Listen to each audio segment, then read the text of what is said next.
आखिरी बात इस आजादी के बारे में और कह दूं। जब लॉर्ड माउंटबेटन इस देश को आजाद करने की बात कर रहा था तो इस देश के बहुत सारे ज्योतिषी थे, पुराने दस्तावेज मैंने बहुत इकट्ठे किए और उनको जब मैं देख रहा था तो 1945 से इस देश में बहुत सारे ज्योतिषियों ने भविष्यवाणी करना शुरू किया और सारे ज्योतिषी इस बात पर सहमत थे कि 15 अगस्त 1947 की रात को आजादी ना ली जाए, वो दिन अच्छा नहीं है। उनके अपने कुछ कैलकुलेशंस होंगे, ज्योतिष का शास्त्र है, ज्योतिष का विज्ञान है इस देश में और बहुत विकसित विज्ञान है, मैं मानता हूं उसको। और इस देश के उस जमाने के सारे बड़े ज्योतिष शास्त्री कह रहे थे कि 15 अगस्त 1947 की रात को आजादी मत लीजिए। पंडित नेहरू से मना किया था, सरदार पटेल से मना किया था, लेकिन ये सत्ता के मोह में इतने अंधे थे कि जो कुछ अंग्रेज कह रहे हैं वो ही मानो। और उस जमाने में एक फ्रांसीसी लेखक था, उसका नाम था डोमिनिक लापियरे। उसने लॉर्ड माउंटबेटन से एक इंटरव्यू लिया। डोमिनिक लापियरे ने कई किताबें लिखी, उसमें एक किताब है फ्रीडम एट मिडनाइट और ऐसी ही उसकी एक दूसरी किताब है the division of India and Lord Mountbatten. उसी दूसरी किताब में उसने लॉर्ड माउंटबेटन से जो इंटरव्यू लिया है वो छापा और वो मैंने जब पढ़ा तो मेरा खून खौल गया। डोमिनिक लापियरे ने सवाल किया लॉर्ड माउंटबेटन से कि आप हिंदुस्तान को 15 अगस्त 1947 की रात के 12 बजे आजाद क्यों करना चाहते हो? ये काम तो दिन में करने के, आजादी लेने और देने के काम तो दिन में होते हैं, रात के 12 बजे तो दुनिया में सबसे ज्यादा कुकर्म होते हैं, आप ये क्यों करना चाहते हो? तो लॉर्ड माउंटबेटन का जवाब जानते हैं क्या था? लॉर्ड माउंटबेटन ने जवाब दिया है उस इंटरव्यू में कि मैंने जानबूझकर 15 अगस्त 1947 की रात को 12 बजे इस देश को आजाद करने का फैसला किया है। क्यों?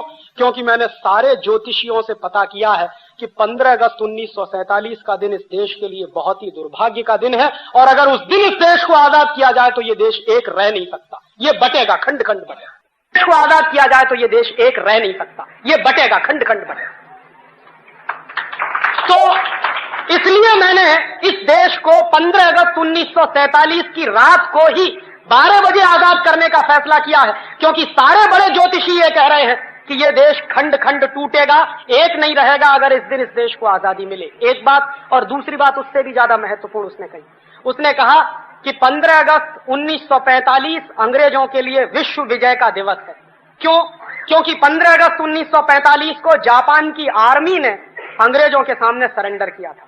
क्यों किया था? जापान के ऊपर 2 एटम बम गिराए थे 6 अगस्त और 9 अगस्त को, हिरोशिमा और नागासाकी। उसके बाद जापान ने सरेंडर कर दिया था सेकेंड वर्ल्ड वॉर में, और वो सरेंडर जो हुआ था वो इंग्लैंड की आर्मी के सामने हुआ था। तो लॉर्ड माउंटबेटन ने कहा कि 15 अगस्त 1945 को जापान के सैनिकों ने हमारे सामने सरेंडर किया है, वो हमारा विश्व विजय का दिवस है, इसलिए हम 15 अगस्त 1947 को ही आजाद करेंगे।